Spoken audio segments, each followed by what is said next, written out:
If you don't parent your child, AI will do it. It's a school rule that the gates will close. Everybody has been told. Fathers will stand there and they would want to fight with me. Why are parents forgetting that that child is watching me? Bring up few points that parents have to keep in mind when they're selecting a school or the checklist, like a recent trend which we have seen, unschooling. So parents are not sending the kids to school. So if you ask me, there is need for school. So what do you think a school can do and a parent can do when the child is going through bullying? The parents also must try to help them understand these behaviors of a bully and also try to teach them to process that. What kind of parenting do you think that parents should follow? I don't think there is any need to follow any one pattern. My father had taught me about this instant gratification. Even if you have it in the house, don't give it immediately. Let them feel that pain for having not looked after something that was yours. Hey everyone, welcome back to Expert Says. I'm your host Vivin, a founder of MyBurgo, and today I have a special guest to speak about a very important topic. See, as parents, we spend lots of our time thinking about parenting at home. What about our children who are spending most of their time? How does the discipline looks like today? And how are school handling the peer pressure and bullying? And most importantly, with AI coming in the classrooms, how does the future of education looks like? So today I have principal of Nanavati School, Mrs. Indrani Guha. Ma'am, welcome to the show. Thank you so much, Vivian. So ma'am, as principal, I just want to understand, you meet hundreds of children and you've been an educator for good 30 years now. Yes. So what is the difference that you're seeing in children in terms of their behavior, their education and everything? How has it changed over the decade? I admire the children of today because I see them very different from the way we grew up and how we were at that time. I find them more curious. I find them more aware. They know what they want. So these are some of the qualities that, sets them apart. And most of the time, at a very early age, they are future ready. But again, everything has its, the other side that we need to talk about. Sometimes they have a lot to share, but they find themselves at a loss of words to express. Sometimes they feel overwhelmed. They don't know how to process certain things. And this being surrounded by an explosion of information also robs them of, that calm.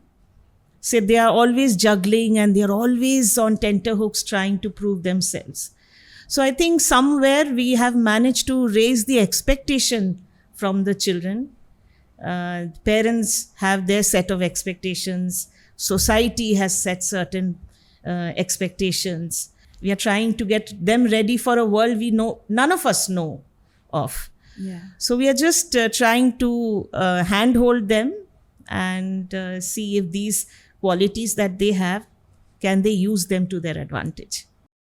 And like as you're saying, so this is a recent trend which we have seen, unschooling. So parents are not sending the kids to school. They are feeling that we can do much better at home or just exposing them to so many things. So if you ask me, there is need for school because it also helps you to discover yourself. Okay. Most of the time, while parents can, I see a lot of updates and I see many are opting out of school, for example. Yeah. But are the parents making a fair judgment? For how long will that parent be by their side? Where is the social relationship? How are you going to develop that? School is not just about academics. School also has a lot of other things that the child gets to learn. Yeah. And critical thinking, problem solving.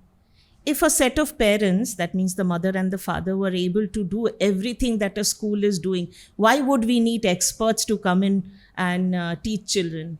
Yeah. So again, I'm reiterating that it's not about academics at all. Yes.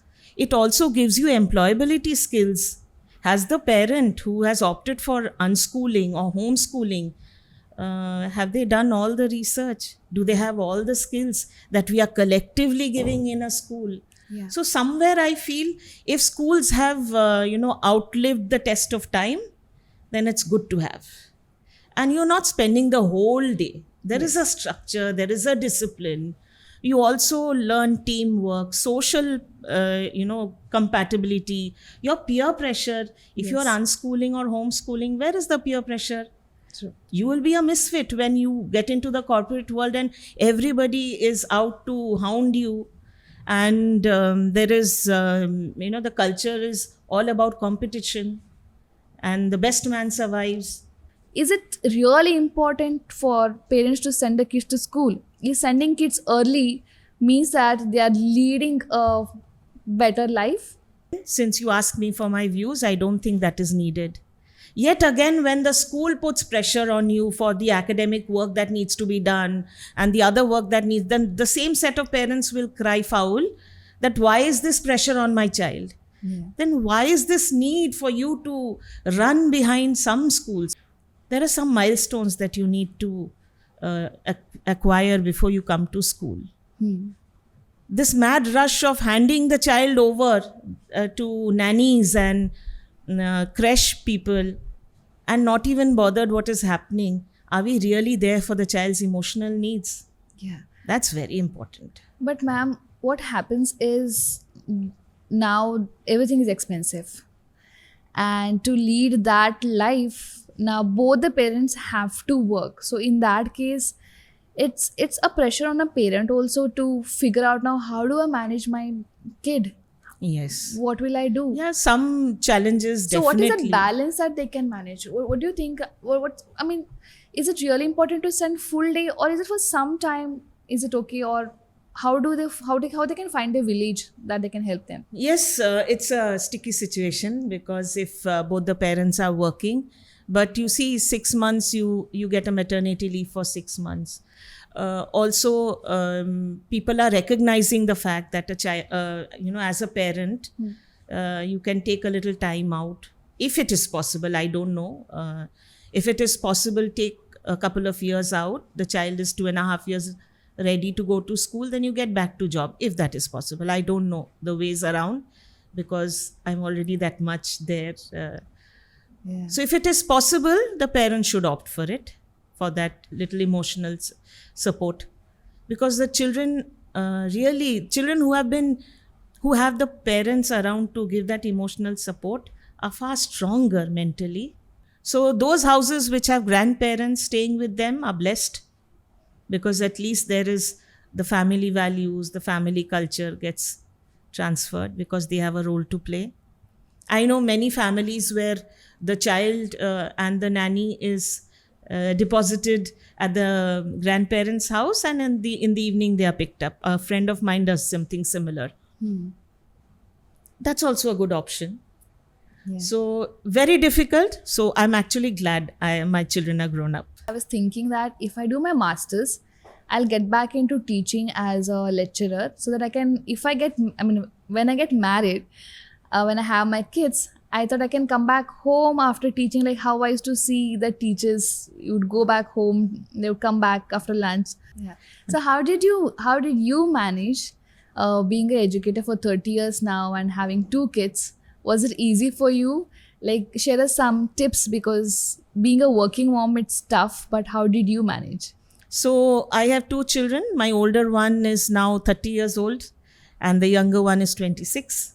Both grown-up adults. And so when I started, like I said in my introduction, you also said, I've been in the education field all along. So when my daughter was ready to go to school, then I'd taken time out. So only when she was ready to go to school that I got back to working again. My younger one didn't get that privilege. So I had my maternity leave, but by then my family dynamics was set. I had a very nice old lady who was looking after my daughter. And but again, I would come home by 2:00. Then the whole evening I would be at home. So that way it worked out. But now, like growing up, we all used to say that, what do you want to become? I want to become a teacher. And that was a set role model thing for all the kids. But these days, if you ask any kids, What do you want to become? Nobody would say that I want to become a teacher. So, what do you think is happening? Where is this change coming from? What do you think has changed over years? Children are far aware. They are financially literate. We were not. Yeah. So they have a nice focus. They know where they want to go. They are calling the shots much faster than we did. Yeah. They know when they want to retire. They have worked out their financial journey. Everything that they are able to do, they are doing. So in that case, since the choices are so many, children know their skill set. Yeah. Our parents said, you will do well in the education sector, so we opted for it. It was never the other way. And again, another thing is the most important thing, which pains me as an educator, is gradually the respect for educators is vanishing. And also, ma'am, now with technology coming in, we see AI answering most of our questions better than our parents or our teachers can. How has AI changed in the current education system? Do schools use AI to some extent? Are teachers using AI to teach or create some study materials? How is Nanavati School doing different? I don't think wherever there is a human touch, I don't think AI can take it over. This is my very limited understanding. Yes, we do take the help of AI for as a resource, as a tool, but not to substitute our teachers. I don't think we are there where we need to surrender to AI and because I don't have teachers. It's not yet there. But we use it as a tool, which I think most schools are also doing. And Nanavati School is no way far, behind any other school. I tell my parents in every meeting, if you don't parent your child, AI will do it. This was a very powerful thing that you told, that if you don't parent your kids, AI will. And we saw a case recently which happened that AI chatbots were telling the kids to commit suicide and do things, and the parents are crying, saying that I don't know why I gave the screen to my child. Now I don't have my child anymore. You know that there's a gap between the school and a parent. So how can you bridge the gap between the school and the parent? What is the gap that you think is there? The parents and the school are on one side. It's the child who's the commonality. True. The day they understand that we are not competitors, we are collaborators trying to do our bit to help the child, that day maybe they will ease down a little bit. That I feel. So I keep reiterating this in my meetings. Parents also forget another important thing, that to a child, the school is also important. They hold it very close to their heart. There are memories that are being created and that are going to help them all their life. Their teachers, they also have their favorite people in school. They have their friends in school. So when a parent chooses to talk ill about the school, then it hurts their child, which the parents forget. So we need to understand that good things and consistent things and focused things can happen only if they partner with the school. So when for example, very simple, I close the gate at 7:35 in the morning. 7:30 the bell rings, 7:35 the prayer finishes, then the gates are closed. The parents, there are often parents who come in late. Okay? It's a school rule that the gates will close. Everybody has been told. Fathers will stand there and they would want to fight with me. But why? Why are parents forgetting that that child is watching you? You are the role model. That was a crisis. The parent should utilize that moment to teach the child, look, this can be avoided if you get up 5 minutes early, if there's been a delay. True. Instead of encashing on that situation, parents are ready to fight the school. That means you are telling the school, bend your rules because my child has come late. Unconsciously, these parents are teaching the child that I can customize rules So Yes. tomorrow when this child is going to an office Yes. and nobody is willing to budge from the rules, then who is going to suffer? Recently in a PTA also, one of our parent in our school mentioned that, ma'am, I'm very thankful for you for closing the door at 9 and you sent my kid back. Next day, he's like, Mom, I want to get ready and go to school. They've learnt it a better way. Parents these days, they try to follow gentle parenting in a very different way, not understanding what the consequences are. It's also part of parenting when you really want to follow gentle parenting, you know.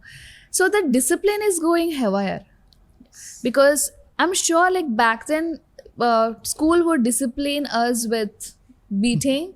Now the beating is taken away from school, and how are schools trying to discipline kids? Corporal punishment is out long back. Yeah. So corporal punishment is hitting a child. Okay. And recently, I think the last 2 months, I've been seeing a surge of, these cases that have gone up. Child was beaten up, so they had to be imprisoned. All that is happening. So very important, which I believe in, is drawing boundaries. Let the child know that this is your boundary. If you fail to do this, these will be your consequences. And so the child, then again, if there is an error, then of course, the child means, you knew what was coming up, but you still went ahead with it. See, what happens in a school is, when a child makes some error in the class, the rest of the children know about it. Okay? Then maybe the teacher tries to solve it at the class level. Doesn't happen, goes to the coordinator level. They try to solve it. Maybe it didn't work. It finally has to come to me, for example. Me not being me personally, as in the principal. The rest of the class is waiting to see how is this being handled by the school. क्या मैं भी ये कर पाऊंगी या कर पाऊंगा next time? Can I fit into this gap and have some fun? So it is very important. We have to take some measures. But every school has counselors, so we send children for counseling. But we need to talk to the child. Yeah, and a recent study which came out saying that what happened to a child with the gentle parenting. A child went haywire, and the child is not able to cope up with real emotions because of the gentle parenting done by a parent. Now they're switching towards authoritative parenting. So I don't know, like now, I don't think my mom knew all these terms, and now all these new terms are coming in. What kind of parenting do you think that parents should follow, according to you? I don't think there is any need to follow any one pattern. You know your child better than anybody else.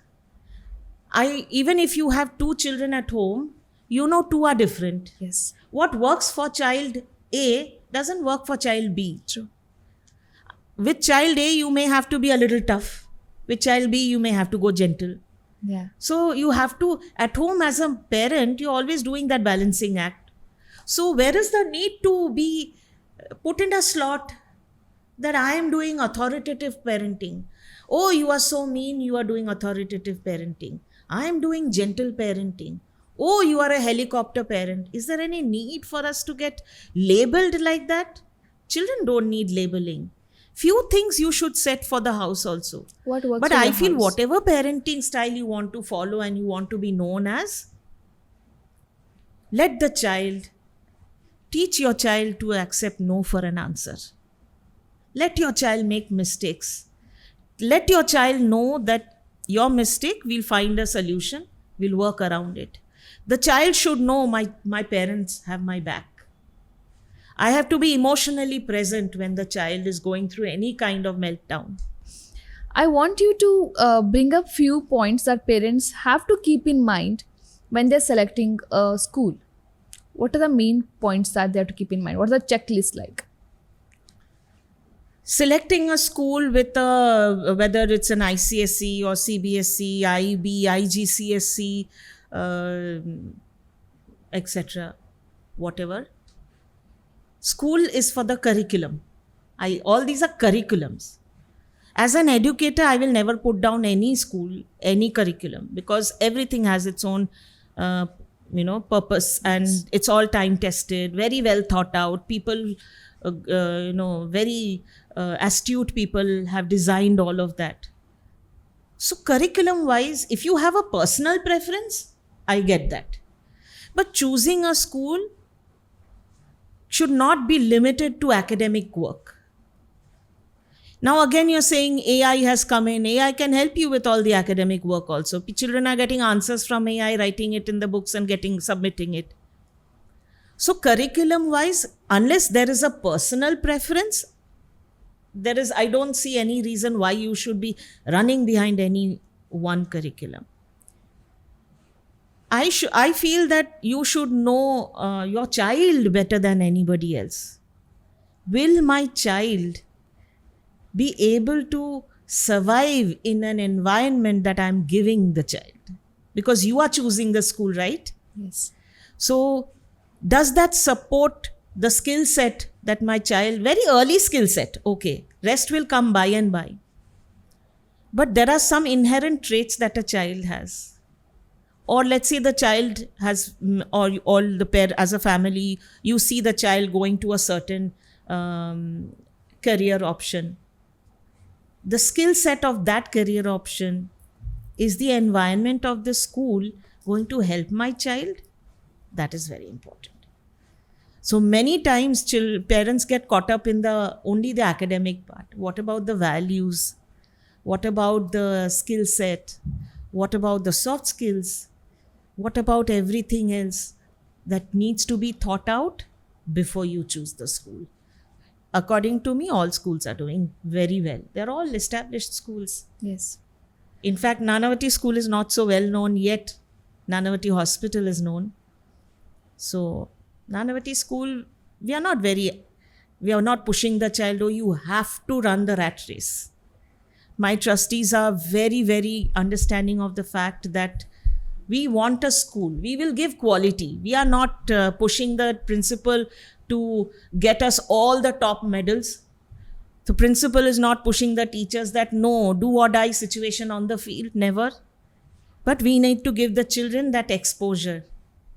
So that's why in a sports day, even the children who are not the premium ones, they all still run. So everybody would have run the race. In our annual day, we do thorough auditions. You come and tell us where you want to see yourself. You want to sing, you want to do drama, you want to help with the props, whatever. So ideally drama and the song and dance. Yes. So they come for auditions. So I have created an atmosphere now that where the children decide, this year I want to try drama. So they come for the drama auditions. Yeah. And we keep proper evidence of every child has gone through the auditions. Ma'am, can you just tell us few checkpoints which our parents can make? So whoever is watching this, they just have to follow this checklist to select a school for their kids. One is very important, as we were discussing, the teacher-student ratio. So in the 40-minute class, will my child get that attention? Yes. So what is the student-to-teacher ratio, the capacity of each classroom? Then beyond, so when we are talking about holistic, is there something that every child should find, there's a bit of me that I find here? So beyond academic work, are there areas that will also help your child to develop the skills that are needed? Let's say you have sports where you have cricket, you have badminton, you have football. But how is that being worked out? So am I giving, as a school, am I giving a taste of everything to the child? Like I claim very strongly, this is not a sports academy. I cannot create a Sachin Tendulkar here. For that, you have to go to the right place. But what is it that I am able to give? That within your curriculum, within your school day or the school year, every child is getting exposure to every activity that we are giving to the child. So the child is able to play football, then we have rotation. Okay, then they move to some other game. So what happens is the child realizes, no, I don't think football resonates with me. So I will focus on only cricket. So what have we done in the process? Help the child to identify what is resonating with the child and what is not. Teacher-student ratio, safety. What is the safety guidelines that the school is following? Though it is mandatory now that there be cameras everywhere, Yeah. but even then, over and above that, is the school aligned to being a safe space? Safe space, not just physically, also for expressions. Does the child feel safe to express? So, does the child feel safe to question? Is the child feeling heard? Is the child feeling seen? And of course, the academics is also there. Healthcare. Healthcare also is something. We have a proper medical facility in the school. And Nanavati is very blessed because we are connected to the compound. same family hospital. Our children, within say 10 minutes flat, children get even emergency care. And we have proper counseling services. We have 2 counselors in the school, even though if you compare, Nanavati is a smaller school compared to many other schools. Yes. But we have dedicated 2 counselors who visit regularly. Even during break, they go and meet their counselors if they wish to speak to them. yes. In fact, Nanavati school is not so well known yet. Nanavati hospital is known. So, Nanavati school, we are not pushing the child, oh, you have to run the rat race. My trustees are very, very understanding of the fact that we want a school. We will give quality. We are not pushing the principal to get us all the top medals.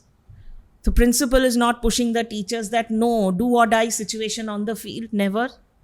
But we need to give the children that exposure. So that's why in a sports day, even the children who are not the premium ones, they all still run. So everybody would have run the race. In our annual day, we do thorough auditions. You come and tell us where you want to see yourself. You want to sing, you want to do drama, you want to help with the props, whatever. So ideally drama and the song and dance. Yes. So they come for auditions.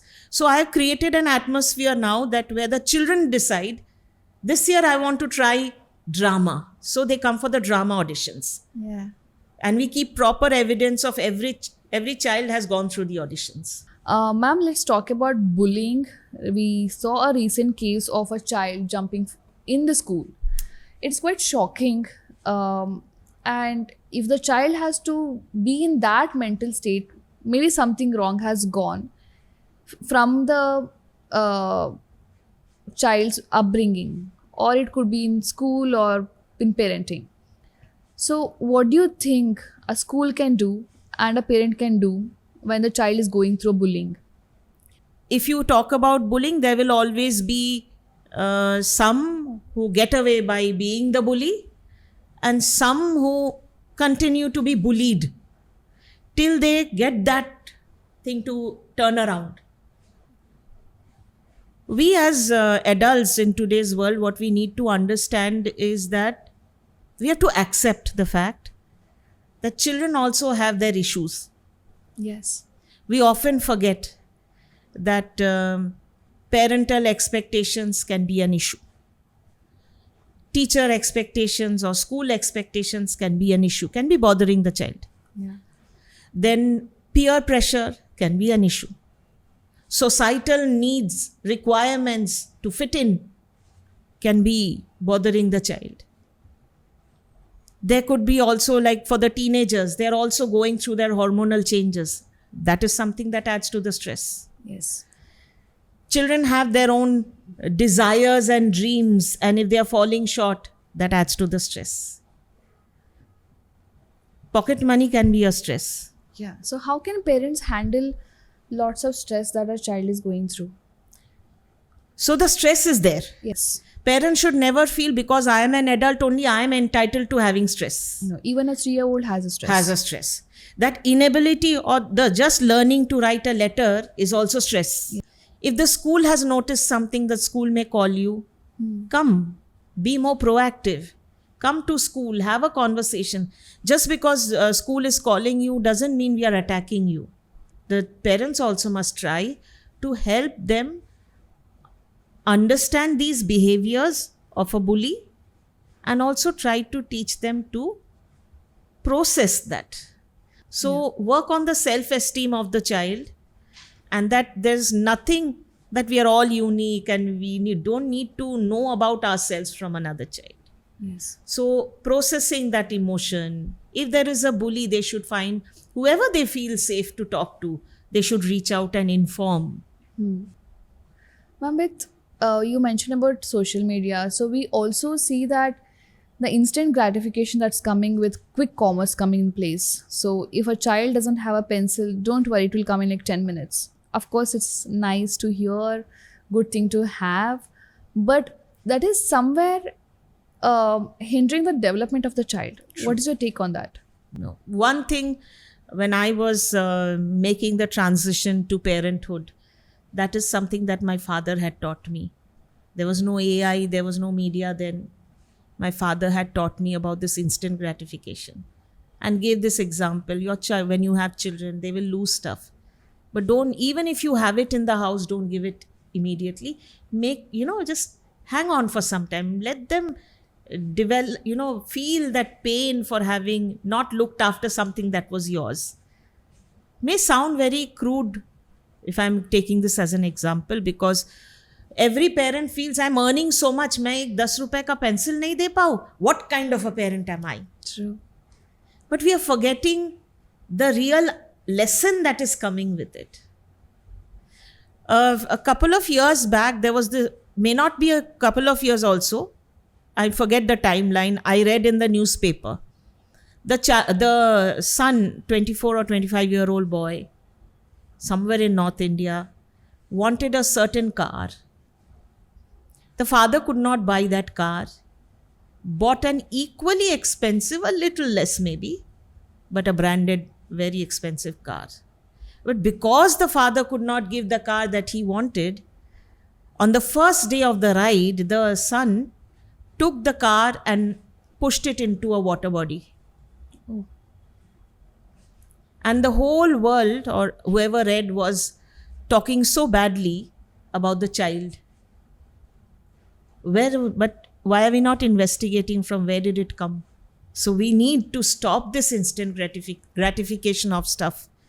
But today, after talking to you, I'm able to understand that it's not about academics at all.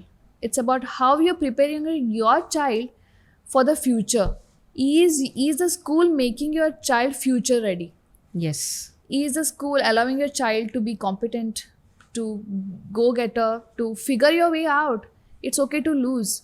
Is the school making your child do that? Then I think that's a better school to go with. Yes, absolutely. If I ask you today, how much did you get in physics when you were in class 7? Nobody remembers. Then? But like when you're mentioning that, like today I remember that I think when we were in 8th standard, our school teacher would not read the chapter for us, but she would make us enact that.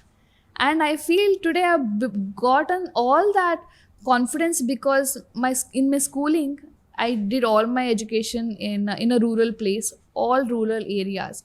But I got the chance to go on stage, to speak with confidence, to express my creativity that I always wanted to. I think if a school does it, that's a Yes. better school. And one more thing that I've learned is school and a parent, they are a team. It happens at home also. You feel that your husband is a different team and you are a different team. And I think it starts with the childhood again. You always start comparing yourself with your sibling, your neighbors, your child. You always are in a competition with somebody or the other. But it's always important to remember that you should work as a collaborator than get into this competition or a Correct, race. correct. Just summing up the whole podcast Absolutely. in a absolutely. bit. I could draw from this whole conversation is school is not just a building, it's the second home for your child. Make sure that you are in team with your school, and that's really going to help your child be a better person in future. So don't just see in terms of academics, but see the overall development. Be a hand in hand with your teachers, with your principals. take us a little bit about Nanavati School. So Nanavati School did not just emerge recently. We've covered about 72 years, and when the school began, it was a Gujarati medium school. Then it became an SSC board school. Then it changed to the board to ICSE. So yes, the Nanavati School is not so well known. But that's what I would use this platform of yours to tell parents that come and take a look at our school. A few things will stand out and a few things will really hit you is the happiness index. And I'm hugely grateful to my trustees because much of the culture comes from them.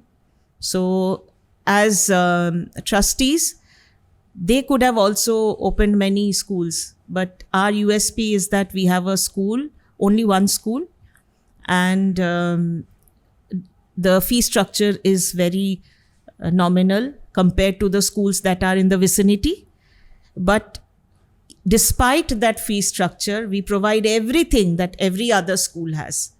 So it has you have from nursery to. So we are currently functioning from nursery to class 10. But we have secured our affiliation up to class 12.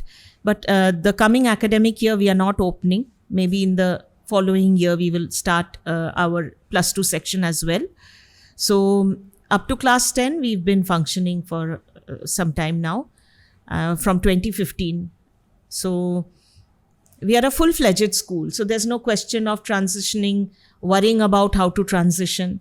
So primary school, primary to middle to senior, and pre-primary also we have.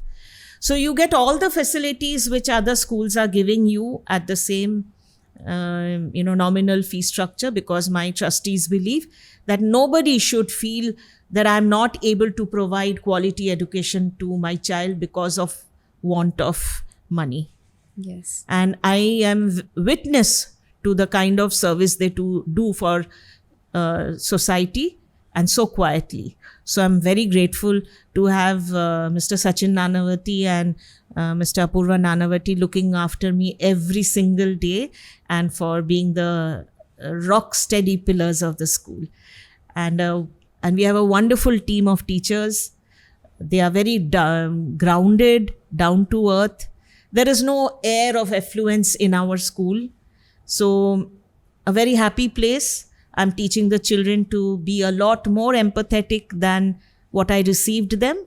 And I think they're evolving fine. Ma'am, we'll do a quick round of rapid fire. Okay. A very quick one. Okay. Cool.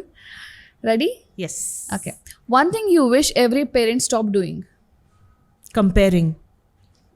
One value you would love every child to grow up with. Empathy. Board exam, stressful or is it necessary? Necessary for certification. Are certification valid anymore? Yes. Mobile phones in school, yes or no? No. Your favorite moment as a principal? When there is the aha moment in any child, when they discover a little more of themselves, that is my favorite. And it happens, and it's visible all across. Okay.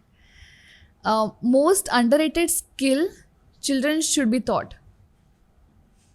Communication. Very important. AI in classrooms, exciting or is it scary? It's a mix of both. In the classroom, if AI is used as a tool, it's fine. But generic, if you ask me, I feel a little scary. A myth about school you would love to burst? That parents and school are not on opposite sides. Parents and school are on the same side. One thing about Gen Zs that impresses you? Focused, they know what they want, they are very curious, and they seem to be at ease with any technology that comes by. If you weren't a principal, what would you be? Oh, I would be a crafter. By the way, I really like your necklace. Yes, so I am wearing something which is actually art paper of the children. So instead of throwing it away, I make jewelry and I only walk around wearing it. You made this. I make it. I'm a crafter. I'm a trained costume jewelry maker. Wow. I'm a trained hypnotherapist. I didn't know this. I'm a trained tarot reader. I love sustainable crafting because I'm very environmental conscious. So in the school, I do things which support the environment. That's interesting.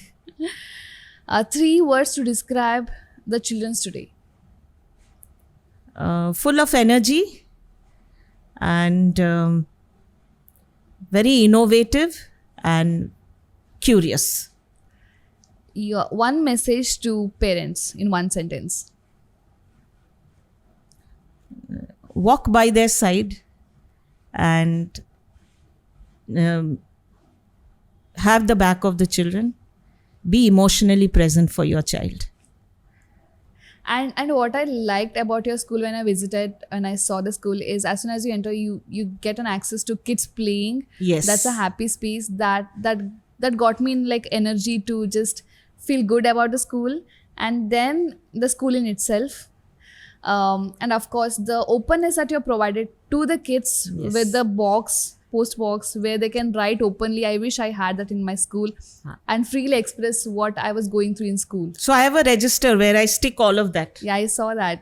You had even kept all the Yes. pictures and everything that kids have written to you. Yes. And I think it's a very fulfilling job in itself to be a teacher. So I just want to tell them, and I show them in my everyday, work that I care. I care for everybody. Cool. Thank you so much, ma'am, for taking our time and sharing about your wisdom, 30 years of experience with the kids.